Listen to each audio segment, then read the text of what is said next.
With Valentine's Day right around the corner, love is all around us.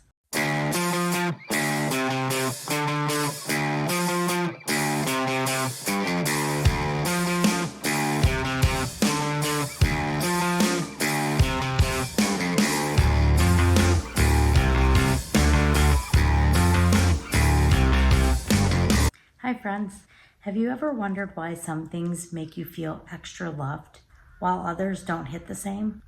That's because we all have a unique love language. Let's break them down real quick.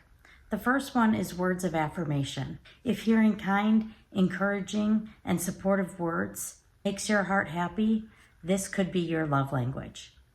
It means that you feel most loved when somebody is giving you compliments, telling you that they appreciate you, or expresses their feelings through words. An example of this could be something as simple as, "I appreciate you so much." Does it feel really good when somebody says that to you? Your love language could be words of affirmation. The next one is acts of service. For those of you with acts of service as your love language, actions speak louder than words. What this means is you greatly appreciate when somebody does something for you. It makes you feel very loved. It could be like making you coffee or helping you out when you're really stressed with something by taking something off of your plate.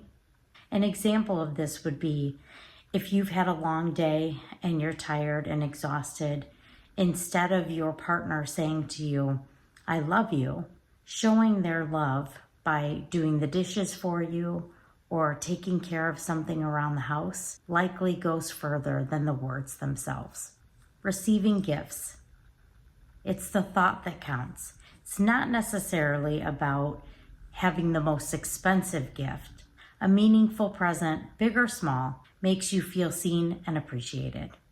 Maybe your friend picks up a small snack just because they know you love it. That makes you feel loved. If this resonates with you, receiving gifts may be your love language. The next one is quality time. If you feel most love when somebody is giving you their undivided attention, this is your love language. Deep conversations, fun outings, or just being present matters most to you. Can you think of a time that you were having a conversation with your friend and instead of checking their phone or looking around or doing something else, they were actually sitting there focused and listening to you? That's quality time. If that made you feel loved, this might be your love language.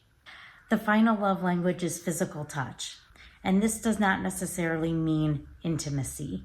Hugs, hand holding, a comforting touch. If these fill your love tank, then physical touch is likely your love language. A nice big hug when you're feeling down really speaks to you and lets you know that somebody cares about you. Physical touch is all about feeling connected through touch.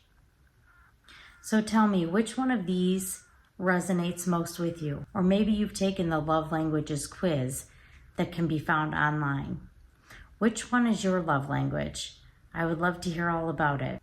What I found fascinating when I first started learning about love languages is the fact that we typically show other people love the way that we want to receive love. And so when you have a love language such as acts of service, which is mine, I tend to show my love through acts of service. Now, typically for me, it ends up being cooking or doing errands or helping people with things that they need help with. But I tend to do that because that's when I feel the most love. But I've learned that my love language is not necessarily the same as everybody else's.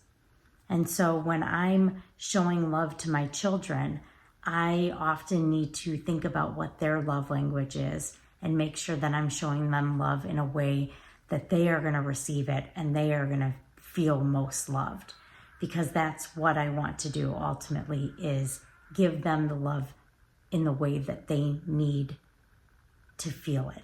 Giving them love through acts of service is not a wrong thing to do.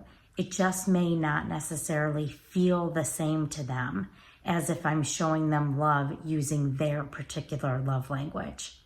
So during this Valentine's Day season, it would be great for you to not only understand your love language, but the love language of the partner that you're in a relationship with, because then you can make sure that you're showing them love in a way that's really going to connect with them.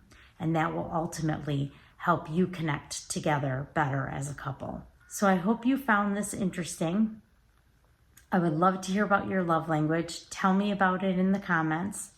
If you're new here, my name is Susie Cambick. I do all kinds of content on here related to coaching and cooking because those are my two passions in life. And it's my mission to help other people using my love language of acts of service, cooking, and through coaching others on the things that I've learned in my life that have been meaningful and game changers in the way that I live my life. And I want the same for you. And so that's what this channel is all about. If you would find this kind of content helpful in your life, please consider subscribing. I would greatly appreciate it, and it would help me out a lot. Thank you for watching. Happy Valentine's Day, and I'll see you next time, friends. Bye.